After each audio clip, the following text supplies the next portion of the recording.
The rain came down hard that night in Atlanta. Thick sheets of water hammered the rooftops, flooding gutters, soaking the streets in a relentless downpour that made the upscale Buckhead neighborhood feel like a ghost town. It was the kind of southern night that clung to the last breath of summer, even as the wind whispered hints of the cold season to come. And at exactly 11:42 p.m., a 911 call pierced the quiet. "My husband's not breathing.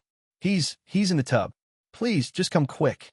The voice on the line was young, female, frantic, yet strangely composed, almost practiced. Paramedics were dispatched immediately to 1165 Willowbend Drive, a massive estate nestled behind iron gates, trimmed hedges, and walls too thick to hear the truth behind them. When emergency responders arrived 6 minutes later, they found a scene that felt too perfect, too still. Marcus Ellis, 43 years old, was found lifeless in the master bathroom. His body was slumped in a deep marble tub, his head tilted back, eyes open, staring through the skylight into the storm above. His skin was pale, lips blue, no signs of trauma, no wounds, no bruises, nothing out of place. His wife, Naomi Ellis, only 28, stood nearby, soaking wet, shivering in a silk robe. She said she had tried to pull him out, but it was too late. The paramedics checked for signs of struggle. Nothing. The home was spotless, every corner polished, every surface gleaming. The only sound was the soft, eerie tapping of rain against the glass roof. Later, the medical examiner would rule it as sudden cardiac arrest. No history of heart issues, no drugs, no alcohol, nothing suspicious in the toxicology report. At least nothing that screamed murder. They said maybe it was stress, maybe it was overwork, maybe it was just one of those terrible things that happen to good men without warning. But some people didn't buy it. Not the neighbors, not the staff, and not the friends who knew Marcus well. Because Naomi, she didn't react like a woman whose world had just shattered. Yes, she cried. At the hospital, at the funeral. But it was the way she cried. Too delicate, too measured, like she was acting out a scene she'd rehearsed. They hadn't even been married a full year. Just 11 whirlwind months. Marcus had hired her straight out of a marketing internship. She was fresh-faced, ambitious, brilliant with graphic design, and stunning. The kind of beauty that made people stare twice in elevators and forget their questions in meetings.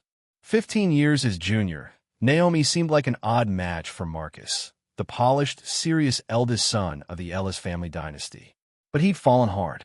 They married under the Georgia oaks, a ceremony filled with string quartets, white roses, and champagne flutes raised to forever. And now, forever had lasted just 11 months. Marcus Ellis was gone, and his young bride was a widow before she turned 30. People brought casseroles. Neighbors stopped by with sympathy cards. But barely 48 hours after the funeral, while condolence cards still sat unopened on the dining room table, Naomi walked into the downtown courthouse, alone, and filed for a marriage license. The groom? Richard Ellis, Marcus's father, aged 65, wealthy, widowed, and, until then, one of the most respected men in Atlanta's high society.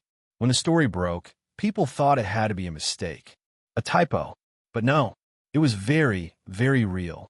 And on the morning that would have been Marcus Ellis's 45th birthday, Naomi Ellis walked down the aisle again, this time in a cream-colored dress. No veil, no music, no guests, just her, Richard, and two silent witnesses. When reporters asked Richard why he'd marry his son's widow so soon after the funeral, the old man offered a chilling reply. It's what Marcus would have wanted. Naomi is family. She belongs in that house. That house, the inheritance, the control. In the days that followed, Atlanta erupted in whispers. She married his daddy. Not 2 weeks, 2 days after the casket closed. Richard's always been cold, but now he's downright creepy. At the country club, the hair salon, even the pews of St. Luke's Episcopal, the same question rolled off people's lips. What in God's name is going on inside that house? Because Naomi didn't leave it, not once. The blinds stayed drawn. Groceries were delivered. Mail sat uncollected for weeks. The only time anyone saw her? Late at night, standing in the upstairs window, backlit by moonlight, just watching, like a ghost in her own life. And that was only the beginning. Because the truth about Naomi Ellis, about who she was, how she got there, and what she endured, was far more horrifying than anyone could have imagined. And it would take the determination of a seasoned journalist and the unraveling of a family's darkest secrets to finally bring it to light. At first, people didn't believe it. Surely, they thought there had to be a mistake in the records. A typo. A hoax. How could a woman still mourning her husband possibly walk into a courthouse, barely 48 hours after his burial, and marry his father? But the truth was right there, printed in black and white. Naomi Ellis, age 28. Richard Ellis, age 65. License issued at Fulton County Courthouse, signed, sealed, and processed in a small clerk's office just after lunch. No delay, no hesitation, no explanation. The whispers turned to gasps. From hairdressers to hedge fund managers, the city of Atlanta was scandalized. She's a gold digger. He's gone senile. That family's cursed. But nobody had any answers. Only questions. And when a local news anchor tried to ask Richard Ellis why he would marry his own son's widow so quickly, he looked calmly into the camera and said, "Naomi is family. She belongs in that house. It's what Marcus would have wanted. What Marcus wanted." No one could ask him, because Marcus was dead, and now his grieving bride had become the lady of the house once again. Only now, as Mrs. Naomi Ellis Sr. The same house, the same bed, the same name on the mailbox. But everything else? Twisted beyond recognition. The Ellis Mansion, an ivy-wrapped estate nestled behind wrought iron gates in Buckhead, became the most talked-about property in the state. The gates, once symbols of prestige, now felt like prison bars. The white columns, once majestic, now loomed like grave markers. And Naomi? She never left. Neighbors began to notice strange patterns. The blinds were always closed, even in the middle of the day. Packages piled up by the door. The landscapers said she'd started requesting they mow only at night. And the sightings? Only at night. When rain hit the windows and the sky turned black. She'd stand at the upstairs window, motionless, her silhouette framed in gauzy curtains. Not moving, just watching. She wasn't grieving. She wasn't living. She was waiting. But for what? One person had a theory, and her name was Grace Turner.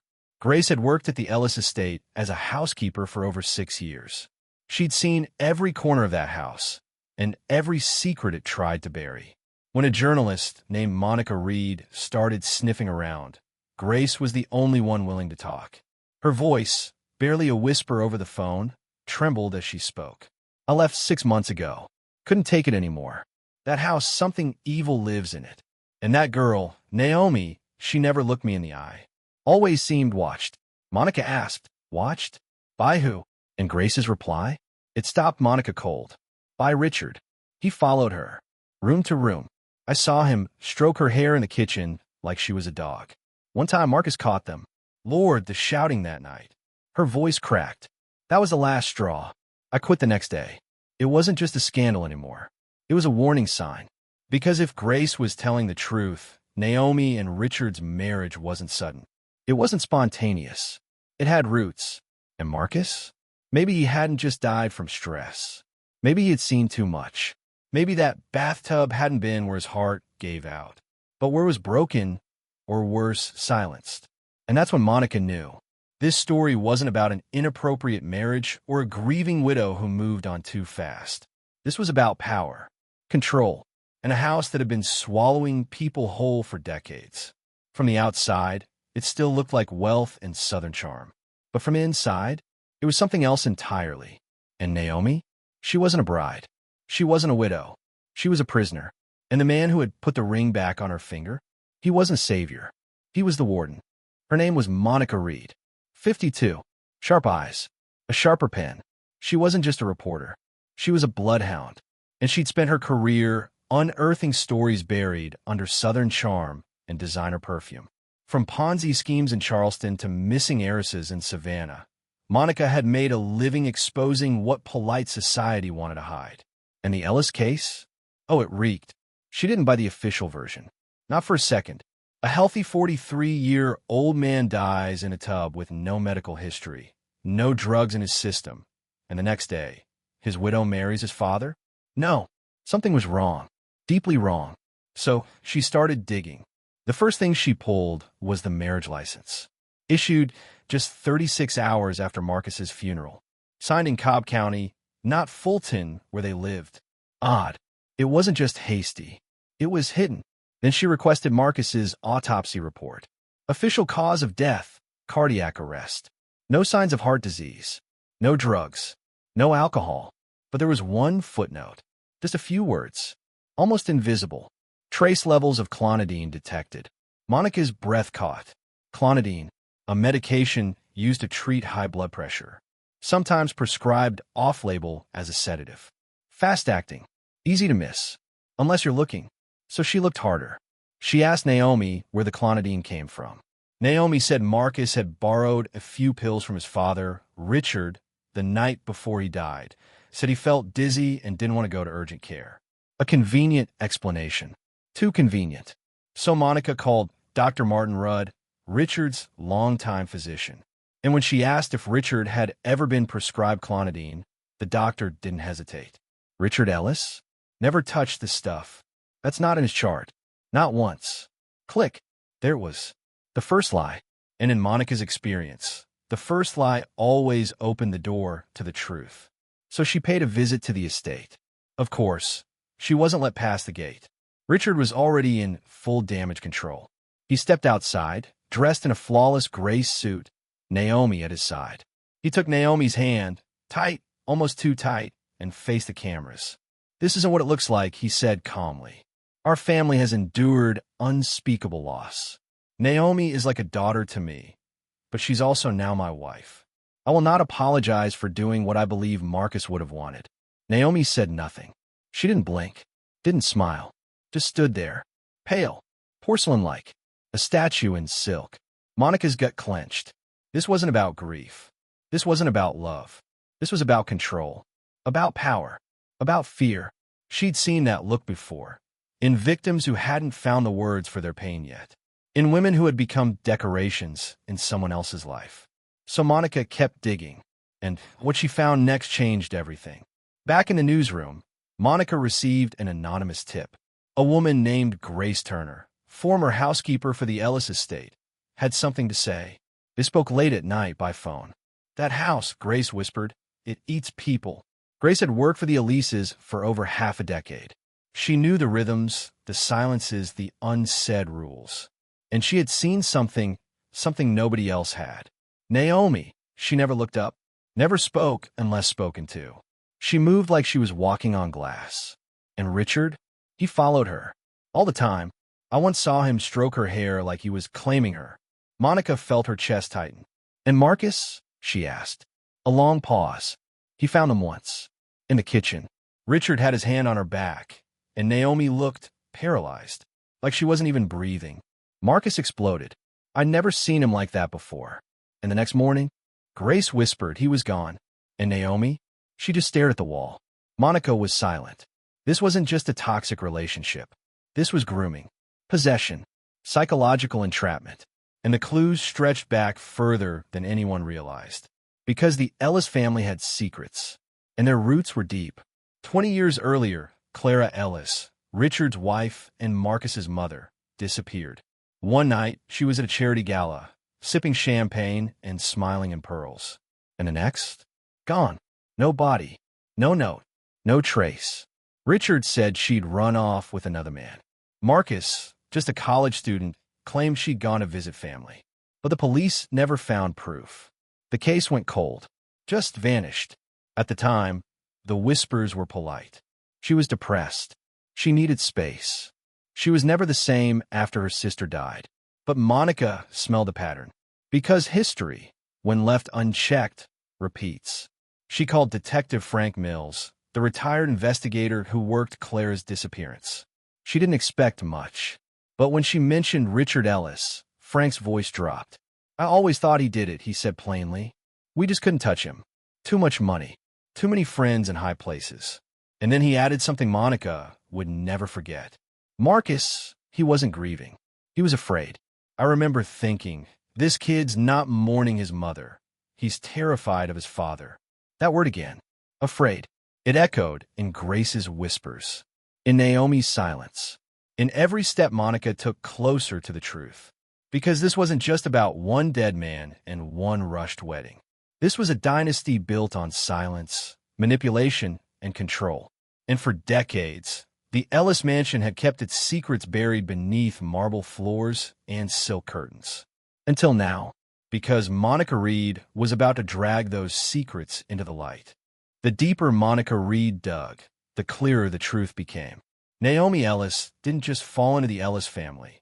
She was led there, handpicked, prepared, installed, not a chance encounter, a blueprint. And it all began years before she ever met Marcus. Monica's next call was to Jasmine Cole, Naomi's former college roommate at Savannah State. Jasmine now worked as a nurse in Augusta. When Monica asked if she remembered Naomi, her voice softened. Oh yeah, Naomi was quiet, smart, really driven, but always a little closed off, like she never let people get too close. Naomi had no close family. Her parents had died when she was young, raised by an aunt who passed from cancer their sophomore year. She put herself through school on scholarships, temp jobs, sheer will. But Jasmine remembered something else, something that had haunted her for years. It was about a year after college. Naomi called me out of the blue, said she'd gotten this amazing job offer at a high-end marketing firm in Atlanta. She sounded nervous, but also excited. Said her boss was older, powerful, married, but he made her feel seen. Monica asked, was his name Marcus? Jasmine paused. That's the thing. She never said his name, just called him Mr. R. Said he told her she had potential, that she reminded him of someone he used to know. She thought it was flattering, Jasmine added, but I always thought it was strange. Monica's pen froze. Mr. R. Richard Ellis. Naomi had met him before she ever started dating Marcus, before she ever set foot in the Ellis mansion. And if that was true, then Marcus Ellis hadn't brought Naomi into the family. Richard had. Jasmine went on to describe the early days of Naomi's internship. She started getting gifts, books, hardcovers, poetry, art theory, design history, always with little handwritten notes. Things like, you remind me of the sunrise I saw in Florence, or the world needs more quiet brilliance like yours. She never said he made a move. But that was the thing. He didn't have to. The attention was the move. Jasmine took a breath. It was grooming, and it worked. Monica closed her notebook slowly, her pulse pounding. She turned to paper trails next. Corporate records, internship logs, executive memos. And there it was, tucked inside a dusty HR filing cabinet. A roster dated 6 months before Naomi's official hire date at Ellis and Langley. Naomi's name circled, and beside it a note. Approved by R.E. Richard Ellis. Not Marcus. Not anyone in design or marketing. Richard. He hadn't just noticed her. He chose her. And he positioned her like a chess piece. Naomi's starting salary had been above market rate. Another note, handwritten by Richard's executive assistant, read, he says she's not like the others. Says she listens. That phrase, she listens. Monica had heard it before. From Grace Turner, the housekeeper. She remembered Richard saying the same thing about Clara, his late wife. She was the kind who didn't argue. A chill swept through Monica's chest. This wasn't romance. This wasn't mentorship. This was architecture. A life built brick by brick. A woman molded to fit a role she never agreed to play. By the time Marcus met Naomi, by the time he fell in love, she was already tangled in a web spun by his own father. She thought she'd been chosen because of her talent, because of her work ethic, because of her light. But the truth? She'd been selected because she was alone, because she had no one to call, no one to warn her, no one to protect her. And Richard Ellis? He had orchestrated every step, from the scholarship, to the job, to the marriage. Monica leaned back in her chair and stared at the ceiling. This wasn't just manipulation. This was predation, carried out with the polish of a country club handshake and a smile. And Marcus? He never stood a chance. He thought he had found love, but he'd unknowingly fallen for the very woman his father had crafted, years before he even knew her name. And when he started to realize the truth, when he saw the cracks in the perfect picture, he died in that bathtub. And Naomi? She wasn't just mourning a husband. She was waking up from a dream she hadn't chosen. A dream that had become a nightmare. And the man she was now married to? He wasn't just a manipulator. He was her creator. And now, he had her locked in a house full of ghosts, his wife, his son, and a girl who was never meant to live her own life.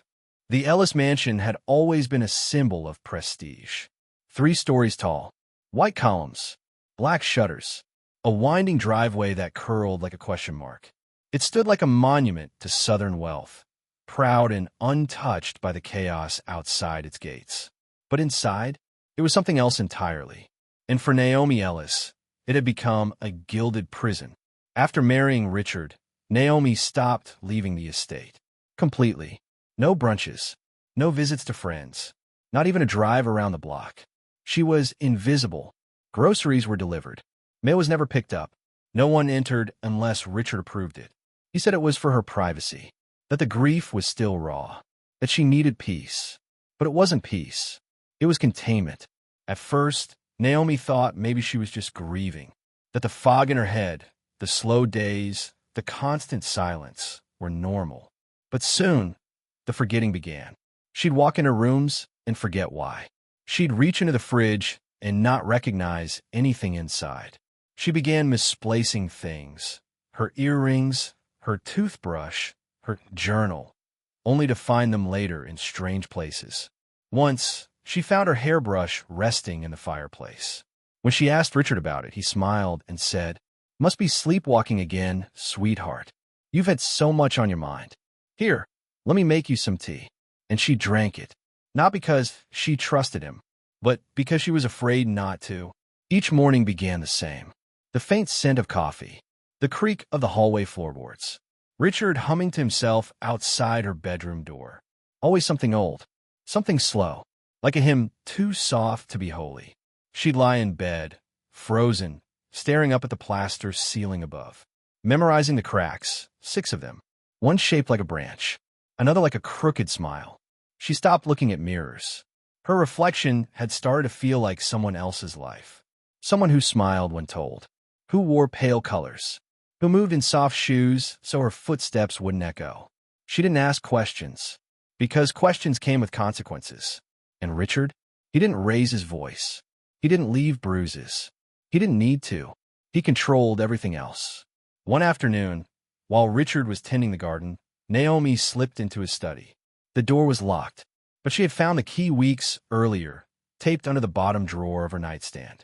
She didn't know what she was looking for, but she needed something, anything, to prove she wasn't imagining all of this. Inside the drawer were folders, dozens of them, labeled with initials, dates, receipts, contracts, notes. She flipped until one caught her eye. M.E. Final Transition. Marcus Ellis. Inside was a copy of Marcus's will, revised just 2 months before his death. There were handwritten notes in the margins, in Richard's handwriting. Ensure filing before Q4. Remind Naomi medical proxy. He's growing suspicious. Her hands went cold. This wasn't paranoia. This was confirmation. She replaced everything carefully, closed the drawer, locked the study, returned to her room. That night, in her hidden journal, she wrote, "I think I've been sleepwalking for years, but I'm awake now. He doesn't love me. He never did. I'm not a wife. I'm a possession, a performance, a portrait he wants to hang beside the others he's erased." Because Richard hadn't just done this to Naomi. He'd done it before, to Clara, his first wife, the woman who vanished in 2003 and was never seen again. Monica Reed had found the diary entries, the warnings, the desperation. Clara had written about an unnamed college girl Richard was obsessed with, how she reminded him of Clara when she was young, how he said she belonged to the family soon. That girl was Naomi. He'd been planning this for decades. One night, Naomi heard the piano. Downstairs, in the parlor, a single note, struck softly, just once, like a reminder, or a clock with no hands, still trying to tick. The next morning, she was dusting the shelves in the study when she found it. A yellowed envelope, hidden behind a row of biographies. Inside, a single photograph. It was her, Naomi, barely 20, walking down the steps of her college library, taken without her knowledge. On the back, written in faded blue ink, "This one's perfect." Her knees buckled. She remembered that day, that feeling of being watched, the anonymous roses, the calls with no voice on the other end. She had thought it was college boys. It wasn't. It was Richard. That night, she confronted him. "Where did you get this photo?" He smiled. "Ah, so you found it. I've always known you were special. Even before Marcus did." She didn't sleep that night. She barely breathed. But she made a decision. She started writing in secret. Tiny journal entries, folded into the pages of old books, slipped into candle jars, hidden in coat pockets. She needed proof, not for the police, for herself, because Richard had taken her voice, her time, her memories, but not her will. Not yet. She began rehearsing in silence. How to escape, when to move, what to say if anyone ever asked. And on some nights, when the wind howled through the trees and the rain hit the windows just right, she'd whisper to the dark, "I'm still here. You didn't finish me." But Richard? He noticed the change, and he tightened his grip. He started tracking her phone. He changed the locks, monitored her bank accounts. One day, when she tried to leave the house to go buy groceries, her car keys were missing. He smiled. "Why don't you let me handle things, sweetheart? You've had enough stress for one lifetime." She didn't argue. Not out loud, but inside, Naomi Ellis was watching, measuring, waiting, because now she understood. The only way out of that house was through it. And soon, very soon, the man who built her prison would find himself on the edge of his own undoing. It happened on a Sunday morning. The sky was clear. The lawn was freshly cut. And inside the Ellis estate, the silence was louder than ever. At 9:17 a.m., a call came into dispatch. Male, unconscious, fall down the stairs. No pulse. By the time paramedics arrived, Richard Ellis was already dead. His body was crumpled at the base of the grand staircase. His wrist was broken. His head lay in a thick pool of blood, seeping into the polished hardwood like spilled wine. And on the second-floor landing, motionless, sat Naomi Ellis. She didn't scream. She didn't cry. She just stared down at him, blank, still, like she'd seen it happen 1,000 times in her mind before it happened in real life. The official report was swift, accidental fall. He must have slipped. Maybe his blood pressure dropped. Maybe the antique rug shifted under his feet. But the medical examiner wasn't so sure. Not this time. Richard's wrist had bruises, tight ones, on the inner forearm. The kind you get when someone grabs you hard. In his toxicology report, it lit up elevated levels of a powerful central nervous system depressant. Zelplon, a drug meant for sleep. Fast-acting, capable of slowing reflexes and motor function within minutes. He shouldn't have been walking, let alone climbing stairs. The coroner's voice was calm, but final. Someone drugged him. It's that simple. Naomi was taken into custody that same afternoon. She didn't resist. She didn't ask questions. She walked out of the house wearing a beige coat. Her hair pulled back. Her face pale, unreadable. Not angry. Not afraid. Just empty. Detective Ray Logan, the lead investigator, didn't come at her with handcuffs or pressure. He sat across from her in a quiet room, tape recorder off. "Tell me what happened." Naomi stared at the table. "I was still in bed. I heard a crash."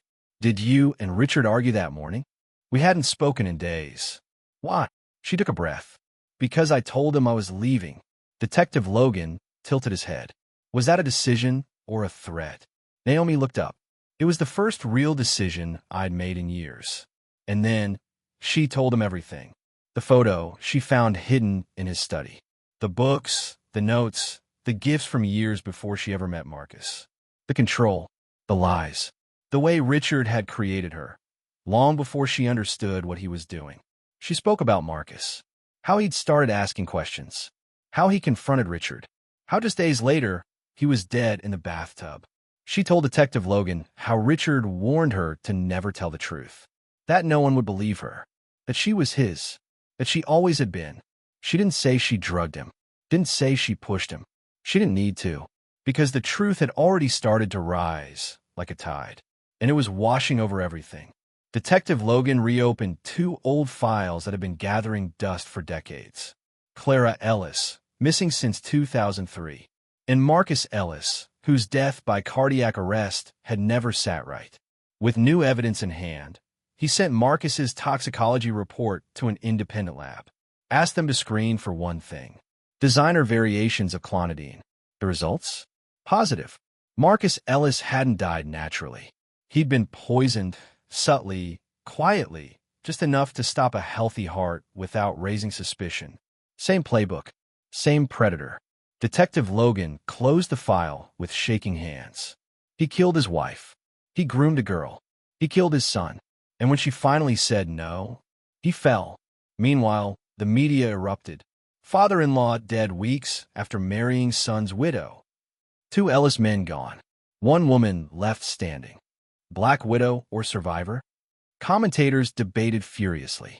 Was Naomi Ellis a victim? A mastermind? Or something in between?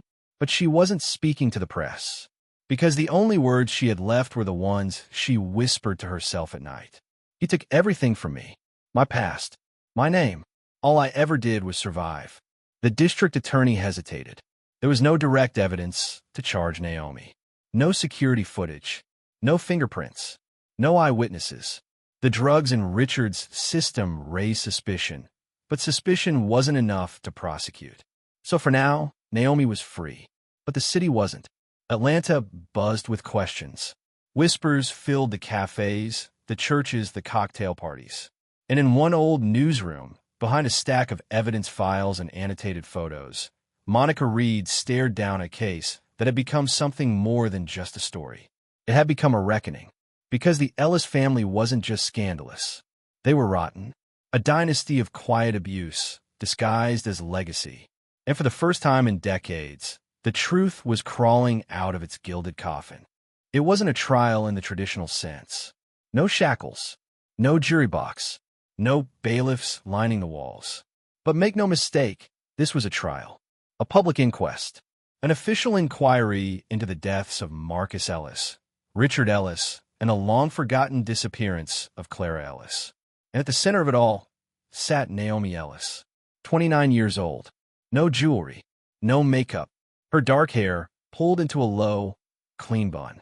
Hands folded tightly in her lap, like she was holding her entire life together with her fingertips. She didn't look like a villain. She didn't even look like a widow anymore. She looked like a woman who had survived something no one believed. The courtroom was packed. Every bench filled. Reporters shoulder to shoulder. Outside, protesters waved hand-painted signs. Justice for Marcus.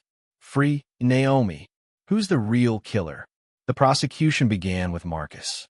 They laid out the timeline like a funeral procession. A healthy 43-year-old man. No history of heart issues. Suddenly found dead in his bathtub. Trace amounts of clonidine in his system. A drug he had no prescription for. And then came the smoking gun. A journal entry from Marcus, found in a drawer beneath his nightstand. His own handwriting. Something's wrong. I think Dad is trying to turn Naomi against me. Or maybe it's the other way around. I don't trust him. I think she's scared of him, too. I found a letter in his desk. He called her his perfect match. I don't know what's happening here. The courtroom fell silent. A voice from the grave. Marcus had sensed it coming. He'd seen the pieces before anyone else. But he hadn't lived long enough to put them together. Then came Clara's case. Monica Reed was called to the stand. She looked older than usual. Tired, but sharp as ever. She spoke slowly, clearly, like a woman who understood the weight of what she was about to say. She walked them through every detail. The diary entries Clara wrote before she vanished. The matching phrases Richard used on Naomi. The obsessive grooming patterns. The concealed toxicology reports. The falsified marriage license timeline. The evidence of Zelplon in Richard's bloodstream at the time of his fall. She said, this wasn't a case of chaos. This wasn't about love or grief. This was a pattern of control, systematic, strategic, and lethal. Richard Ellis didn't lose control at the end. He was always in control, until he wasn't. But the most devastating moment came when Naomi herself took the stand. The courtroom held its breath. Her voice was quiet, but unshaking. I met Richard when I was 20. I didn't know who he was. He offered me a scholarship. He sent letters, books, compliments. I thought he was a mentor, a blessing. She paused, swallowed. When I started dating Marcus, Richard changed. He got colder, more possessive. He told me Marcus wasn't right for me. Said Marcus was just a way for him to keep me close. Another pause. Her voice cracked, but she didn't stop. When Marcus found out, he tried to leave. But before he could, he died. Richard said it was fate, that it meant I was always meant for him. And I believed him, because I was scared, because I didn't think anyone would believe me, because he knew everything about me, and he made sure no one else did. A tear slipped down her cheek, but she kept going. When I found that photo, the one of me in college taken without my knowledge, that's when I knew. I was never his daughter-in-law. I was his plan. There were no gasps in the courtroom, just silence. A heavy, terrible silence. The kind that follows truth so loud it doesn't need to scream. The district attorney stepped forward. No dramatic closing arguments. No finger-pointing. Just one clear statement. We are not recommending charges against Naomi Ellis at this time. Rather, we are issuing a posthumous indictment of Richard Ellis for the suspected murders of Clara Ellis and Marcus Ellis. Naomi Ellis was a victim of grooming, coercion, and psychological captivity. And in the end, she did the only thing she could do. She survived. Outside the courthouse, voices clashed. Commentators screamed at one another on cable news. She's not innocent. She never went to the police. She married the man who killed her husband. But others saw something else. She escaped. She survived the devil's house alive. She didn't kill them. He destroyed himself. At the steps of the courthouse, Naomi stood beside Monica Reed. The journalist placed a hand gently on her shoulder. When a reporter shouted, "What will you do now, Naomi?"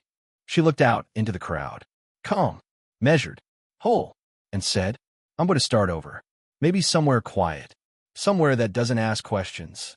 When a woman walks alone. And then she turned and walked away, into the crowd, into the unknown. But for the first time in years, she walked on her own terms. A month passed, then 2, then 3. And just like that, the headlines faded. The Ellis name, once a symbol of influence, now a ghost, disappeared from the news cycle. The Ellis estate stood empty. Windows boarded. Lawn overgrown. The once manicured hedges wild and dry. The wrought iron gate, once polished daily by staff in crisp uniforms, now creaked in the wind like it was crying. No one wanted to buy the house. Some said it was cursed. Others said it was poisoned. Not by blood, but by legacy. 3 lives ended there. And the one who escaped? She would never be the same. Naomi Ellis didn't return to Atlanta. She didn't give interviews. She didn't try to reclaim the life that had been sculpted for her. Instead, she vanished. Re-emerged quietly in Asheville, North Carolina. Not as Naomi, but under a new name, Elise Monroe. A woman with short hair tucked beneath a knit cap. A bookstore clerk. Quiet, private, working in the back room, shelving novels and dusting forgotten poetry collections. She didn't speak much, but sometimes she smiled. Softly, like someone who'd forgotten how, but was learning again. One rainy Tuesday morning, a padded envelope arrived at the Atlanta Gazette. No return address. Inside was a single photograph. It showed Naomi, now Elise, standing alone in the woods. Wearing boots. A wool coat. Eyes steady. Expression unreadable. On the back, in small, neat handwriting, were just a few words. Somewhere quiet. Somewhere that doesn't ask questions. When a woman walks alone. Monica Reed, sitting at her desk, read the note in silence. She didn't show it to anyone. She didn't add it to her articles. She simply placed it inside a file marked "The Ellis Case" and locked it away. In an interview months later, when asked what stuck with her most about the case, Monica didn't mention the murders. Not the poisons. Not the diaries. Not even the trial. She said, "The truth is, Richard Ellis died long before he fell down those stairs. Men like him die the moment they start believing they can control lives they didn't create." But Naomi, she didn't win. She survived. And sometimes, that's the most radical act a woman can commit. Back in Atlanta, A small brass plaque was installed beneath an old magnolia tree in the St. Luke's Episcopal Garden. No ceremony, no press, just a few flowers, and one engraved sentence, in memory of Clara and Marcus Ellis. And for the ones who never got to run, no one knows where Elise Monroe went after Asheville. Some say she moved west. Others say she wrote a memoir under a pen name. Some believe she volunteers now at shelters for women escaping abuse. The truth? It doesn't matter, because what mattered was that she left. She walked away from the house that took everything, from a name that never truly belonged to her, from the shadows of two men who had tried to define her entire life. She left behind a graveyard of secrets, and she took the only thing that was ever truly hers: herself. 6 months later, winter melted into spring. The estate in Atlanta was finally sold. A development company bought it at auction, planned to gut the interior, rebrand the property as a wellness retreat. The brochure read, "A place for new beginnings." No one mentioned the blood on the stairs. No one spoke of the girl in the cream-colored dress who once stood silently at the top. In a small cafe 3 states away, there's a quiet shop called Quiet Pines Books. The shelves stretch floor to ceiling, and the windows glow amber in the morning sun. Behind the counter, a woman named Elise arrives before sunrise each day. She lights a small candle in the back room, wipes the counter twice, always twice. Then, before unlocking the front door, she opens a worn leather notebook and writes exactly 1 page. Not about the past, about today. The woman in blue smiled when she saw the Jane Austen section. I smiled back. She asked if I liked Emma. I said yes, but I meant I like survival stories disguised as romance. She writes every morning, for weeks, months. Then one night, long after closing, Elise sits in the stockroom and rereads every page. When she finishes, she opens her laptop and begins to type. The words come slow at first, then faster. She doesn't write names. She writes patterns. She writes about how control can masquerade as care, about how silence is not the same as safety, about how you can live inside a gilded prison and not realize the door is open until someone dies. She titles it, "The House with No Air."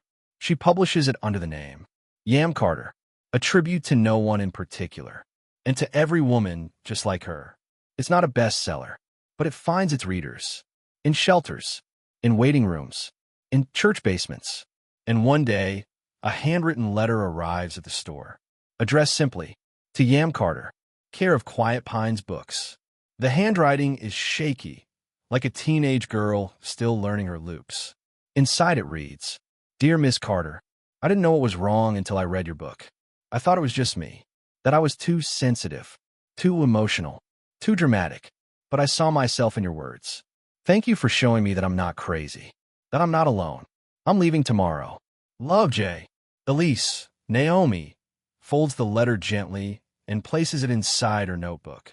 That night, she walks to the edge of town. A river runs through the valley, high with spring rain. She stands for a long time, watching the current. Then she says 3 names: Marcus, Clara, Naomi. And for the first time, none of them sound like ghosts. Back at the shop the next morning, her coworker asks, "You coming to poetry night?" She shakes her head, smiles faintly. "Not yet," she says, "but maybe someday."